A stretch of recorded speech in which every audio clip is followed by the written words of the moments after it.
The Navarna Mantra is a reservoir of different magical experiences. It is the shortest possible route, the simplest formula to learn and achieve anything you want in life. All other texts will become available to you, meaningful to you, valuable to you if you simply practiced the Navarna Mantra. Your latent potential, your inner abilities will all be nurtured and enhanced so that you can live a full life.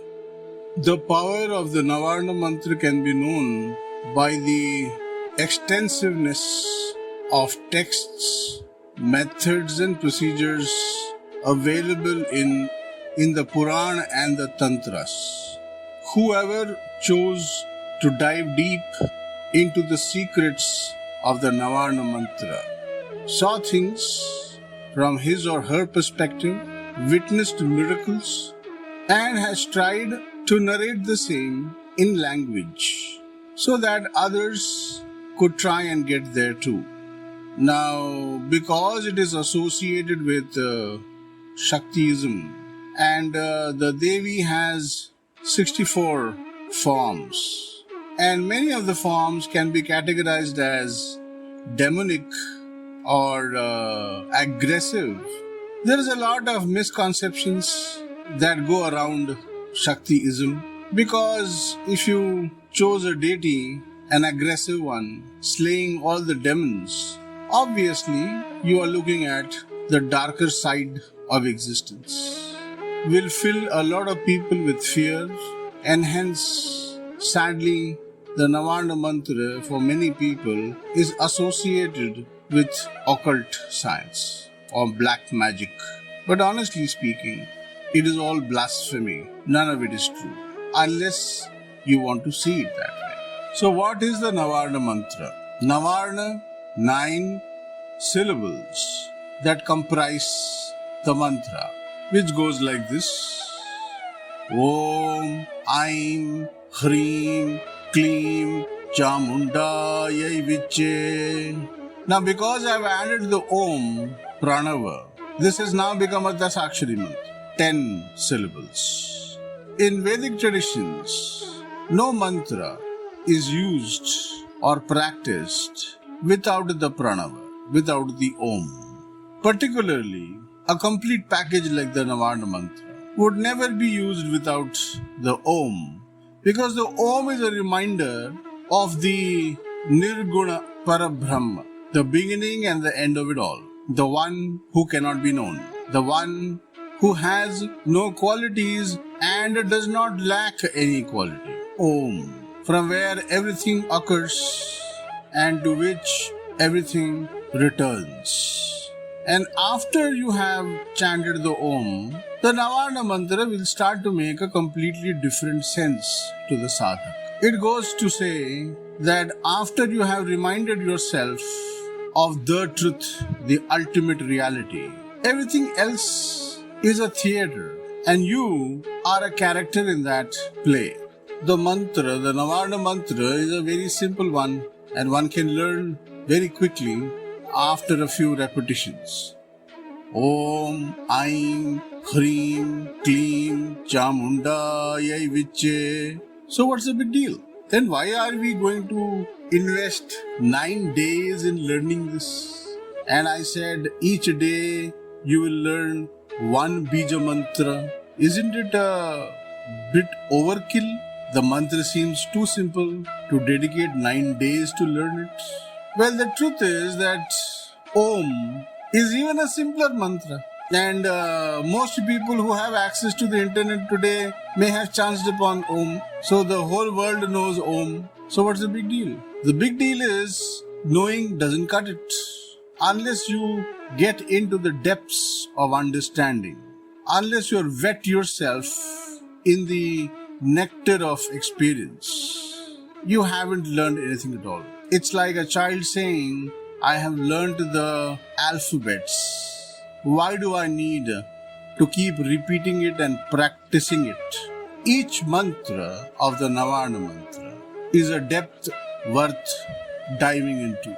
The first Bija Mantra of the Navarna Mantra is Aim. Aim. The Aim Bija Mantra is the beginning and a pre-qualification to all other depths that the Navarna Mantra is capable of taking you to. It is called Maha Saraswati Bija Mantra, the goddess of knowledge. There is a story in Devi Purana of a Brahmin boy born under inauspicious stars and an inauspicious time of the day, and hence he was a dullard. His brain did not grow normally, and after many years of learning and training in a guru's ashram, this boy could not even take care of his everyday tasks. So learning the mantras and learning the Veda and other texts was out of question. So after many years of trying and pushing, he was expelled from the Guru's ashram and he returned home. At home, family members were not too kind to him either. So they would insult him, make fun of him.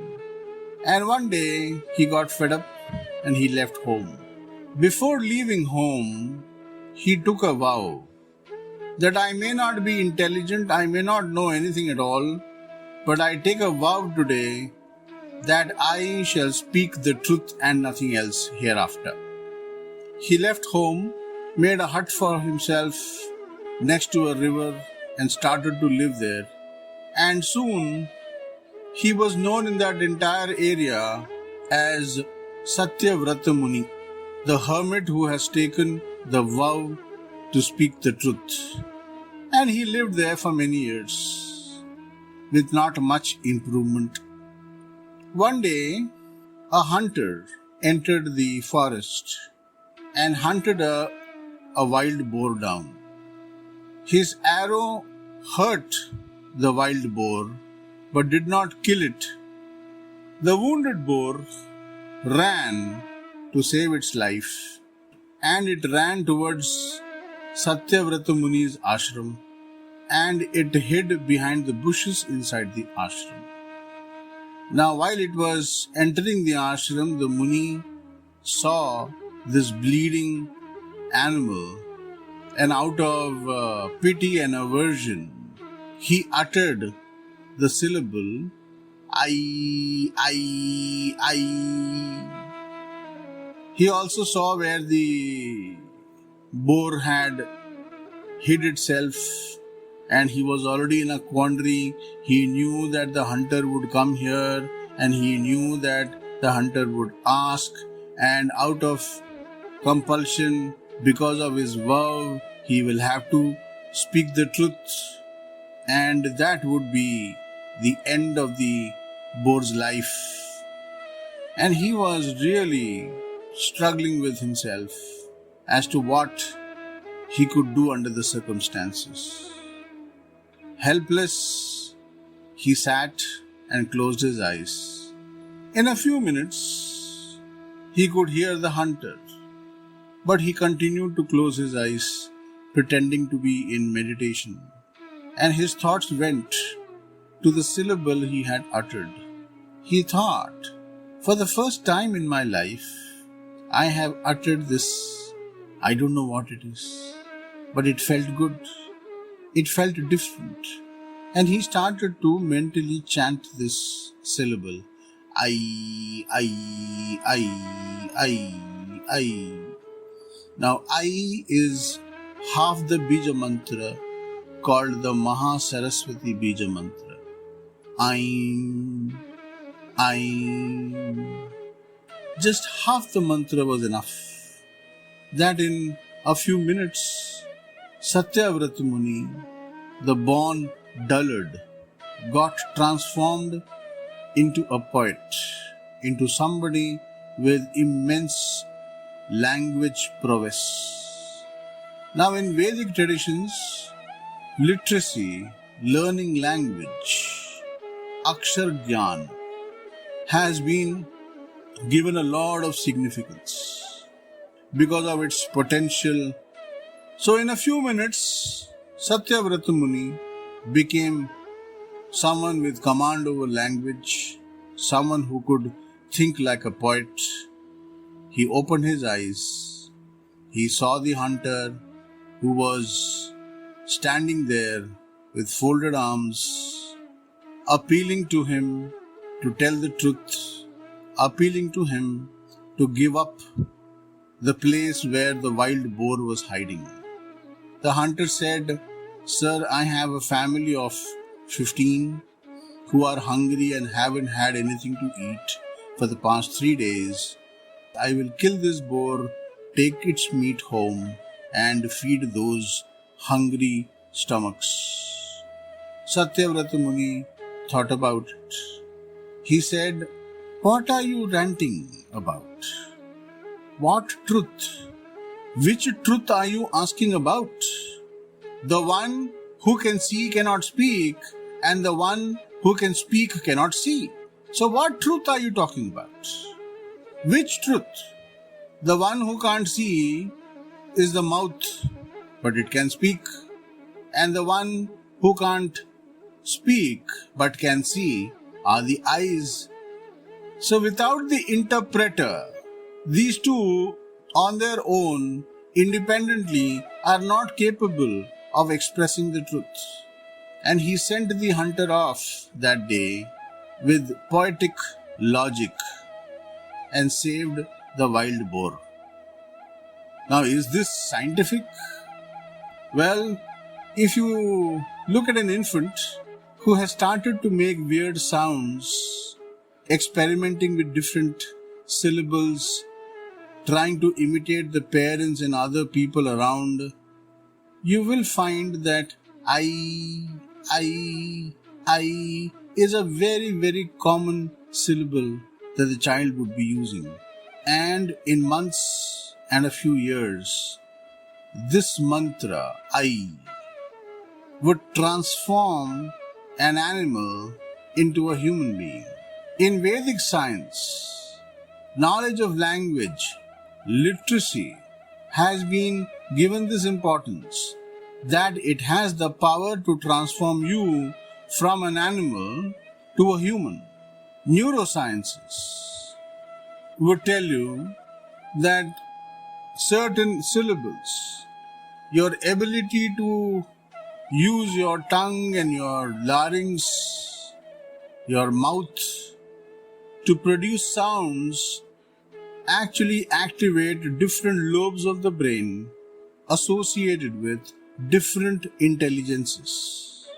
So is this scientific? 100% yes. How to practice the Mahasaraswati Bija Mantra? Bija Mantra means, Bija means seed. So this is the seed mantra. And there are various practices that one can adopt.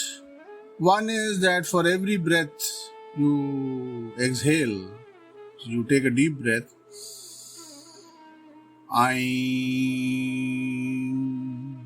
so you chant the mantra one time when you are exhaling aloud. It is not advisable to do I'm not like that. Other practices include adding an Om before the Bija Mantra and Namaha at the end of it. The mantra will become Om Aim Namaha. So this becomes a mantra that you can use to chant, or you can remove the Om from this mantra and simply use Aim Namaha, Aim Namaha. You can do that too. All of that is permissible. How many times you want to chant in a day? For today, chant it 108 times or 1008 times if you wish to, your wish. But for today, chant the Aim Bija Mantra, the Mahasaraswati Bija Mantra, as many number of times as you can. Another fear, superstition associated with Sanskrit mantras is that one could be chanting the wrong mantra and hence produce just the opposite result to the one desired. Well, actually it's not possible. Not in Sanskrit for sure. Why? Because it is so perfect a scientific language that if you interchanged the position of the words, the meaning of the sentence would never change. For example, instead of saying Om Aim Namaha, you say Aim Om Namaha. It makes no difference. It is not wrong. It is not even incorrect in Sanskrit. So you really can't produce negative results here using any of these mantras. So as long as you are pronouncing the mantra correctly, you will benefit from it. If you pronounce the mantra incorrectly, again, there is no negative result produced. It is just that the result for the effort will not be as much as it could be if you were pronouncing it correctly. That's about it. No harm done, only a case of reduced benefit.